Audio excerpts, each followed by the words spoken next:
The sizzle of steaks on the grill was loud, but not loud enough to drown out my father's voice as it sliced through the air like a blade. "Hey, Sarah," he called out with a smirk that told me trouble was coming. "You're old enough to pay rent or get out. This isn't a charity. Before we begin, drop a comment and tell us where are you from, and from which city you're watching our videos. And after watching the whole video, don't forget to tell us what would you do in this situation. Be honest. Tell me in the comments below. We read every comment. Let's begin." The laughter that followed wasn't just his. It came from my stepmother, Denise, and my younger half-brother, Tyler, who leaned back in his chair, popping open another beer like he'd just heard the best joke of the night. My hands tightened around the plate I was holding, the paper edges crumpling under my grip. It wasn't just the words, it was the timing. He said it in front of the whole family while neighbors mingled in the yard, pretending not to hear. He wanted them to hear. He wanted me humiliated. I set the plate down slowly on the picnic table, forcing myself to keep my voice steady. "You've been taking half my paycheck for years, Dad. I've been paying the bills." His face twisted into that fake exaggerated shrug he used when mocking me. "So that's called life. If you don't like it, find somewhere else to live." Tyler chuckled under his breath. "Good luck with that."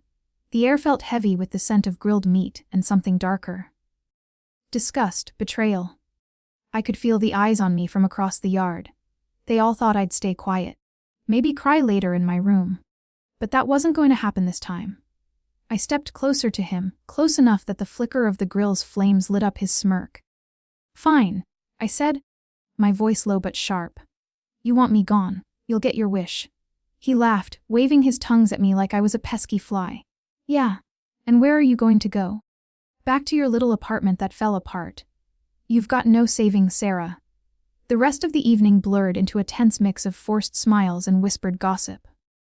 But in my mind, plans were already snapping into place. He didn't know what I had been working on quietly for months. He didn't know I'd just gotten the keys to my own house. By the time the BBQ was over, I'd made up my mind. I wasn't going to drag this out. If he wanted me gone, he was going to see just how far gone I could be. And when I left, I'd take more than my things. I'd take the comfort he thought he controlled. The next morning, I loaded the last box into the back of my car. My hands shook, not from sadness, but from the rush of knowing what was coming. I drove to my new place, a small but beautiful two-story home with white siding and a wraparound porch. The air smelled fresher here. By noon, I had the deed in my name on the kitchen counter. I sent a short, simple message to my dad. "I've moved out. The bills are yours now." It didn't take long. Within an hour, my phone lit up with his number. I let it ring. Then another call from Denise. I let that one ring, too. By dinner time, I heard the sound of a truck pulling up outside my new house. I looked out the window and saw my father getting out. His face pale, his jaw tight. Denise trailed behind, looking as if she'd swallowed something sore. When I stepped onto my porch, he stopped at the bottom of the steps. "You're not serious," he said, voice low. "Rent." I leaned against the railing, my arms crossed. "I told you. You said pay rent or get out. I chose get out, and now," my voice sharpened, "I'll stop paying your bills, too." His face drained of color completely. Denise's lips parted, but no sound came out. Tyler's car was behind them, and even he looked uneasy. For the first time in my life, I realized the power I'd been giving them all along. And I knew I was just getting started. The moment they drove away, I stood on my porch and just breathed. Not relief. No, not yet. It was the first inhale in years that didn't feel like I owed someone for the air. I didn't waste time. I went inside, grabbed my laptop, and began cutting every cord they'd been feeding on. Electric bill gone from my account. Gas removed, internet, water, car insurance, severed one by one. With each confirmation email, I felt my spine straighten. An hour later, my phone lit up. Dad calling. I let it ring. Denise next. Then Tyler. I didn't answer a single one. By late afternoon, the group chat started blowing up. "Dad, this isn't funny. Maddie, the Wi-Fi is down. Denise, you can't just shut things off. That's not how family works. Tyler, hope you're happy. You ruined dinner." I typed one line and sent it. "I've moved out. Bills are your responsibility now. Please don't show up uninvited. I thought that would be the end of it until I saw their truck pull up outside my new place. Dad got out first, jaw tight. Denise trailed behind with her arms crossed. Tyler didn't even bother leaving the car. Dad stopped at the bottom step. All right, enough of this stunt. You made your point. Turn the accounts back on for a week while we transition. I met his gaze. Number. You've been taking half my paycheck for years. You made it clear last night. You want me gone. I'm gone. And so is my money. Denise's voice cracked with a bitter laugh. Wow, cold. No, I said, stepping down to meet them halfway. Cold is laughing at your kid in front of neighbors. This ? This is warm compared to that. Dad's mouth opened, but nothing came out. For the first time, I saw something I'd never seen in him before. Hesitation. I walked back up the porch. You'll figure it out just like I did. The door clicked shut behind me, and for the first time in years, I realized I was finally the one holding the lock. The next morning, I woke up to the kind of silence that doesn't exist in my father's house. No stomping boots, no blaring TV, no Denise shouting about some misplaced receipt, just stillness. I made coffee in my small but bright kitchen, the steam curling into the sunlight that poured through the window. For a second, I almost smiled until my phone started buzzing. Unknown number. Call us. This is urgent. Dad, the electric's off. There's food boiling. We have to talk, Denise. If you care about this family, you'll fix this today. I set the phone down, refusing to let their chaos bleed into my morning. They were just learning what I'd known for years. Bills don't magically pay themselves. By noon, the knock started. 3 sharp raps on my front door. I checked the camera. Denise alone this time, sunglasses hiding half her face. I opened the door just enough. What do you want? Her smile was forced, brittle. We need the car insurance in your name for just a few more days. Tyler's got an interview. I shook my head. I already moved it to my address. It's my policy. If Tyler's driving, he needs his own. Her jaw twitched. You're punishing us. No, I said, leaning against the frame. I'm refusing to be punished anymore. She blinked, caught off guard by how calm I sounded. Your father's furious. You know, he's only like this because he's stressed. The shop closing. That shop closed 3 years ago. I cut in. He's had 3 years to stop leaning on me like a crutch. For a moment, the mask slipped. Her eyes hardened. You'll regret this. Sooner than you think. I closed the door without answering. That night, as I was unpacking boxes in my new living room, my phone lit up again. This time with an email from my bank. Suspicious login attempt detected. My stomach tightened. I logged in. Multiple failed password attempts and then something else. A department store credit card I'd never opened registered to my name with an address that wasn't mine. It didn't take long to connect the dots. My purse had gone missing in the old house a year ago, only to reappear 2 days later with nothing missing. Or so I thought. Tyler, I printed every email, every statement, and slid them into a folder marked boundaries in big black letters. I wasn't just protecting myself anymore. I was building a case. At midnight, another text came in from Tyler. You think you're better than us now. Watch your mailbox. I stared at the screen, the anger in my chest sharpening into something colder, steadier. They weren't just losing my money, they were losing their grip. And the more they realized it, the uglier this was going to get. The next 2 days were quiet. Too quiet. No knocks, no calls. Just the occasional text from Tyler dripping with sarcasm or veiled threats. I kept my replies short, always in writing, careful like my attorney advised. Every word, every date, every attempt they made to pull me back in, I saved it. By the 3rd morning, the silence broke. My phone buzzed non-stop as I sipped coffee at my kitchen counter. Screenshots from friends and neighbors started rolling in. Facebook posts from Denise written in that self-pitying tone she'd perfected. Some people think they can just turn their back on family. After all we've done, they leave us in the dark. Literally, the comments were predictable. Mutual friends offering sympathy. Distant relatives I hadn't spoken to in years asking what happened. And of course, her favorite move, leaving just enough detail out so the villain could be anyone. But the most telling thing, not one of them tagged me. Not one said my name. They wanted to paint the picture without giving me a brush. I didn't take the bait. Instead, I called the power company, water company. and internet provider again to confirm every account had been switched to their name. I wasn't giving them a single inch of leverage. By noon, my doorbell rang. The camera feed made my jaw tighten.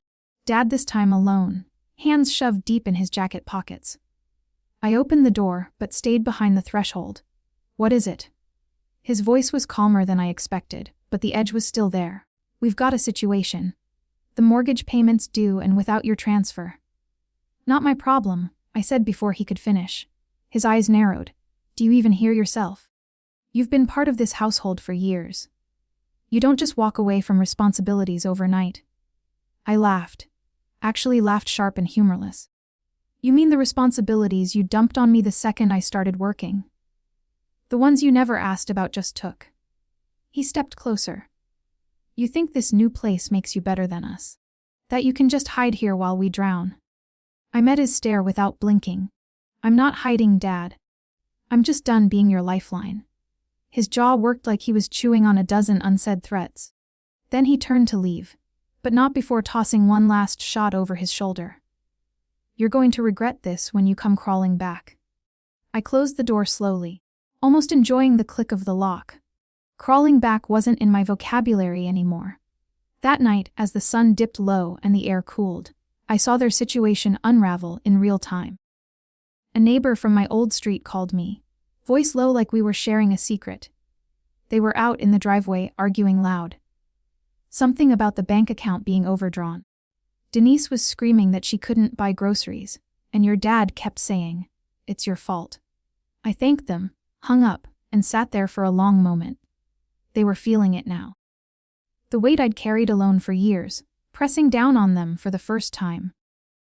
The next day, I decided to make it clear this wasn't just about me leaving. It was about reclaiming every inch of control they'd stolen. I went to the bank, met with a manager, and closed the last joint account they still had access to. When I left, the folder in my bag felt heavier, thicker, more complete. That evening, a text came through from Denise. "You've made your point. We get it. Just please help us this month. We'll figure it out after." I didn't reply. 2 hours later, a public post appeared on her profile. Funny how people change when they think they don't need you anymore. But life has a way of humbling everyone.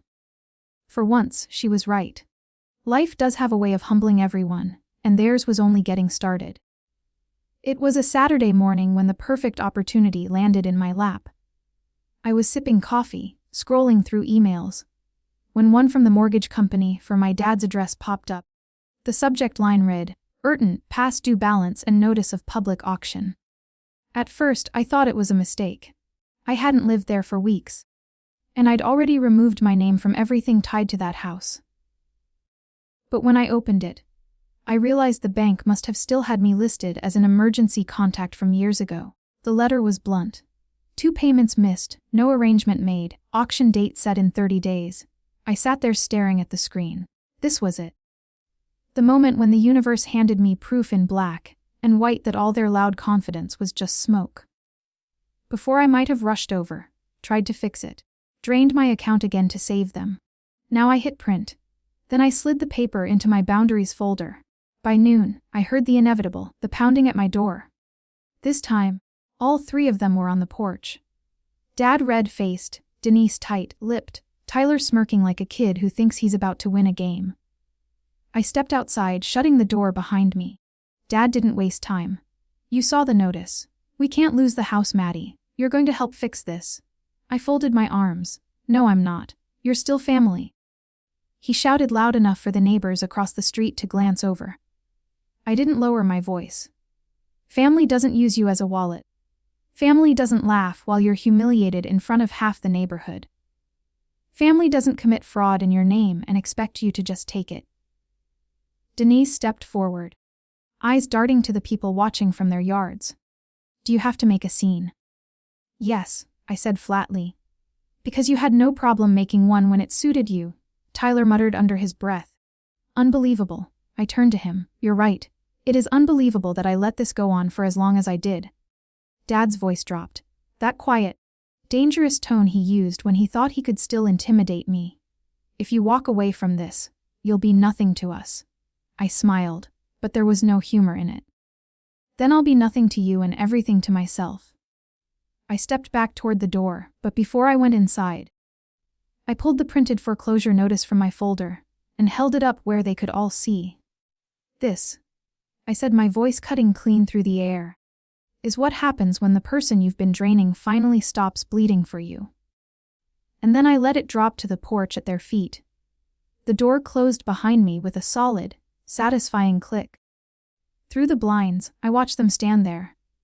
Dad frozen, Denise glancing at the neighbor's stairs, Tyler kicking the paper like it might bite him.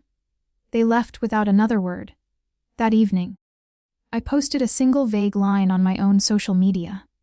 Sometimes the best gift you can give someone is the chance to stand on their own 2 feet. The comments rolled in. People asking if I'd finally moved, congratulating me on my new place, sending messages of support. Not once did I name them. I didn't need to, because the truth was their downfall wasn't my story to tell anymore. It was theirs to live, and I was finally free to live mine.